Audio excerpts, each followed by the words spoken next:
Assalamualaikum warahmatullahi wabarakatuh. Perkenalkan, nama saya Safira Ayu Askia dengan NIM 210402615. Saya mahasiswi Unoli Songo Semarang, jurusan Ilmu Al-Quran dan Tafsir, Fakultas Usuluddin dan Humaniora. Sebelumnya saya ucapkan terima kasih kepada Bapak dosen pengampu mata kuliah Tahrijul Quran wal Hadis, yakni Bapak Muhammad Khuduri MTHI, yang telah mempersilahkan saya untuk mereview aplikasi Tahrijul Hadis. Di sini aplikasi yang saya gunakan untuk mentahrij hadis yakni berjudul Jami'u Kutubut Tis'ah. Aplikasi ini dikembangkan oleh Arabia for Information and Technology pada bulan Desember tahun 2016. Aplikasi ini telah didownload lebih dari 1 juta orang dan memiliki rating 4,9 yang bisa dibilang cukup tinggi. Aplikasi ini memudahkan bagi siapa saja yang sedang mempelajari ilmu hadis, karena di dalamnya terdapat fitur-fitur lengkap seperti tahrij hadis, biografi perawi, hukum, dan macam hadis tersebut. Fitur-fitur tersebut tidak hanya merujuk pada 1 atau 2 kitab saja, tapi fitur tersebut merujuk pada 9 kitab hadis yang masyhur di kalangan ulama, yakni Sahih Bukhari, Sahih Muslim, Sunan Abu Dawud, Sunan Nasai, Sunan Tirmidzi, Sunan Ibnu Majah, Sunan Ad-Darimi, Musnad Ahmad bin Hambal, dan Muwatta Malik. Jadi bisa dibilang cukup lengkap ya. Jadi bagi para pengguna itu tidak perlu repot-repot membawa kitab-kitab besar, tidak perlu repot membawa kitab-kitab yang berat, karena cukup dengan 1 aplikasi saja mereka bisa melihat hadis-hadis tersebut, bisa membaca kitab-kitab hadis tersebut. Lalu bagaimana sih fitur-fitur tersebut? Yuk kita simak penjelasan berikut. Baik, kita lanjut ke pembahasan review aplikasi. Pada saat kita membuka aplikasi, awal kita membuka aplikasi ini, kita disajikan oleh 4 fitur utama, yakni Al-Bahsu, Irdul Kutub, At-Taqsim Al-Mawdu'i, dan Mishkatud Nubuwah. Namun sebelum kita membahas 4 fitur utama ini, saya ingin menjelaskan kepada teman-teman tombol yang ada di pojok kanan atas, tombol akun yang ada di pojok kanan atas. Tombol ini berguna untuk menyinkronkan aplikasi dengan akun Google teman-teman. Jadi apabila kita sudah menyinkronkan aplikasi ini dengan akun Google kita dengan mudah menyimpan hadis-hadis yang telah kita cari. Jadi hadis-hadis yang misalkan kita cari itu disimpan, itu akan muncul di sini. Lalu 4 fitur utamanya itu apa saja? Ada Al-Bahsu, Irdul Kutub, At-Taqsim Al-Mawdu'i, dan Mishkatun Nubuwah. Kita membahas satu persatu dahulu.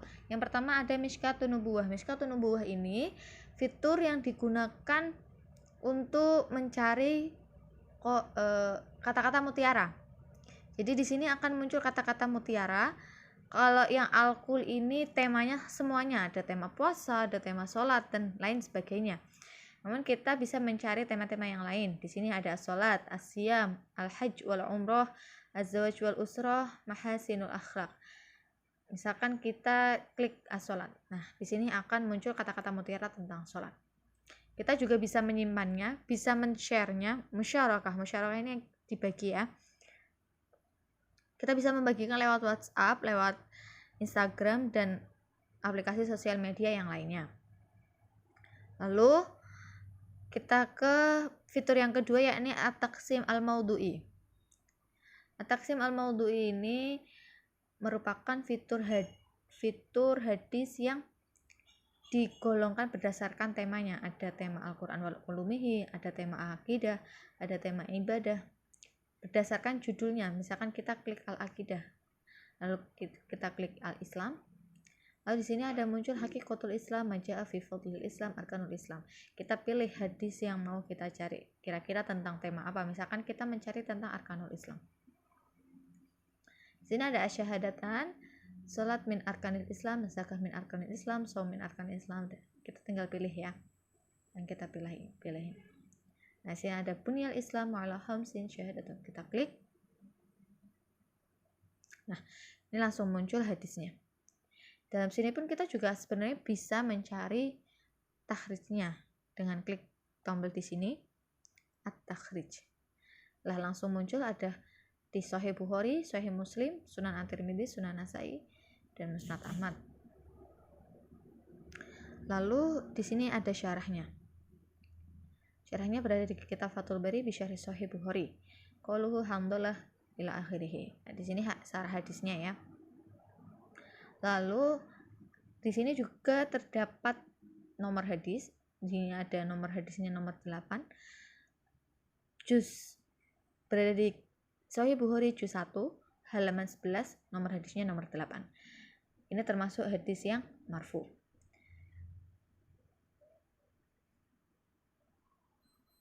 Lalu jika kita ingin membagikan kepada yang lain, kita bisa klik al-musyarakah. Bisa dalam bentuk gambar ataupun teks. Lalu al-irdu di sini, ini jika kita ingin mengubah warnanya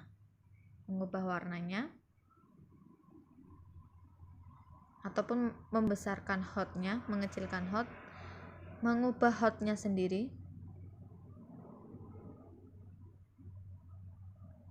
Lalu ini bisa kita membaca tanpa syakal, bisa juga diberi syakal. Seperti itu ya teman-teman, kurang lebihnya. Lalu kita ke fitur selanjutnya.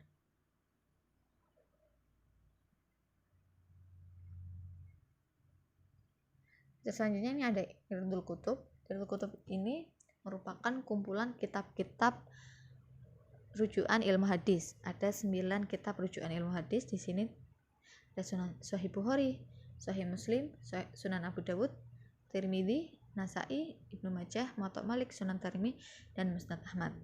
Jadi kita bisa membaca hadis-hadis yang ada di salah satu kitab tersebut tanpa perlu membawa kitab-kitab yang besar-besar. Kita klik Sahih Bukhari, di sini ada beberapa macam subbab-subbab yang ada di dalam kitab tersebut. Misalkan kita klik Kitabul Iman, ada bab iman, kita klik.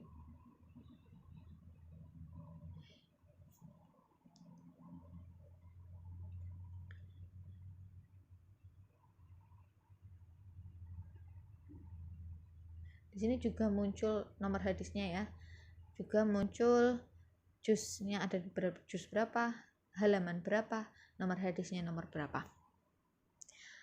Lalu teman-teman, kita juga bisa melihat perawi hadis tersebut. Misalkan di sini dakhala Abdullah ibnu Umar ala ibni Amir ya'uduhu.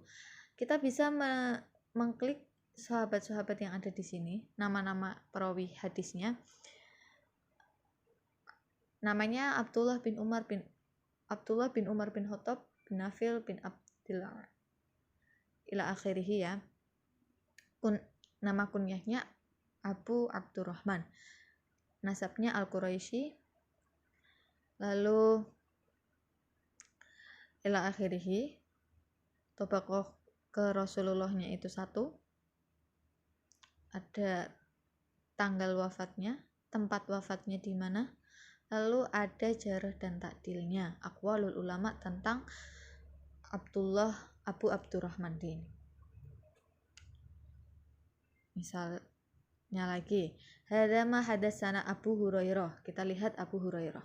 Nama Abu Hurairah yaitu Abu Hurairah Ad-Dawsi Al-Yamani. Kila ismuhu Abdurrahman bin Sakhr, wakil Abdurrahman bin Ghanam, wakil Abdullah bin Aid, ila akhirih. Terus nama kunyahnya Abu Hurairah, nasabnya Ad-Dawsi Al-Yamani Al-Madani. Lebih syahr itu populer dengan nama, masyhurnya dengan nama Abu Hurairah. Tobakoh ke Rasulullahnya itu 1, jadi dari Abu Hurairah langsung ke Rasulullah. Lalu tanggal wafatnya itu di sini juga tertera, ada yang mengatakan 57, ada yang mengatakan 58, ada yang mengatakan 59 Hijriah. Lalu di sini ada juga jarahnya, aqwalul ulama. Al-Bukhari, mohon maaf ada takdilnya, karena kalau setiap sahabat itu sudah pasti adil. Lalu kita ke fitur selanjutnya, fitur al-bahsu.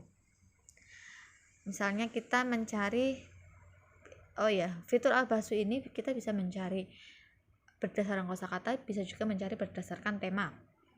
Misalnya kita mencari Bunyal Islamu ala khamsin ya. Di sini sudah tertera ada hadis Bunyal Islam. Terdapat di kitab Sahih Bukhari, Sahih Muslim, Sunan Tirmidzi ila akhirih. Ini jika ada tulisan Al-Mazid diklik. Berarti masih ada di bawahnya.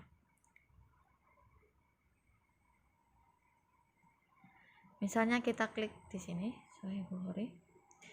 Juz 1 halaman 11 nomor hadis nomor 8 termasuk hadis marfu. An Ibnu Umar. Jika kita ingin tahu siapa Ibnu Umar, kita tinggal klik Ibnu Umar. Namanya yaitu Abdullah bin Umar bin Khattab ila akhirih. Lalu, jika kita ingin melihat takhrijnya berada di kitab apa saja, kita bisa klik At-Takhrij. At-Takhrij. Ini berada di kitab Sahih Bukhari, Sahih Muslim, Sunan At-Tirmidzi, Sunan Nasa'i, Musnad Ahmad.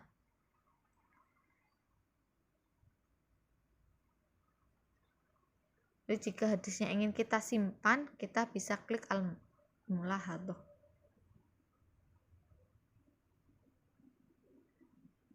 Sini.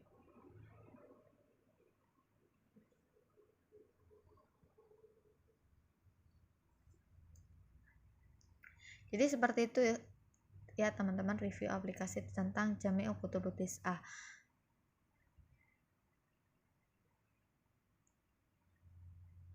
Setiap aplikasi kan pasti memiliki kelebihan dan kekurangan masing-masing.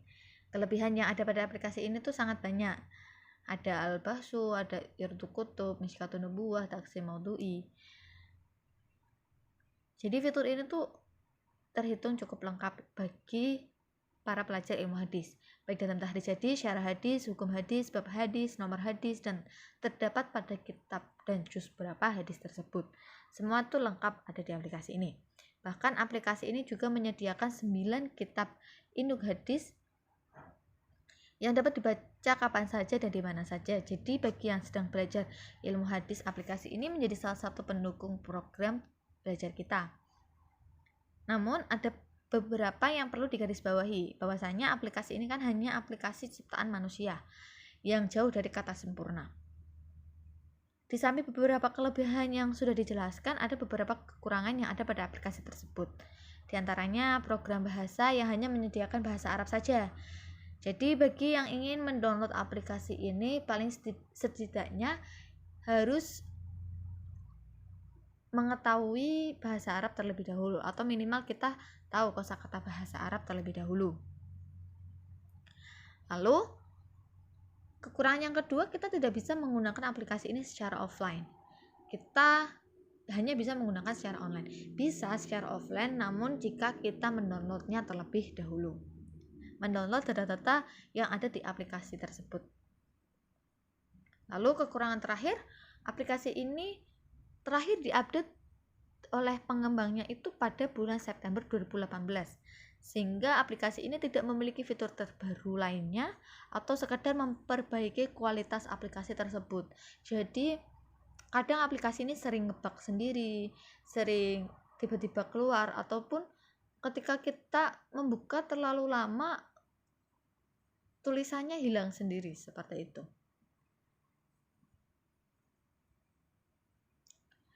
Begitu teman-teman, review aplikasi dari saya. Kurang lebihnya saya mohon maaf.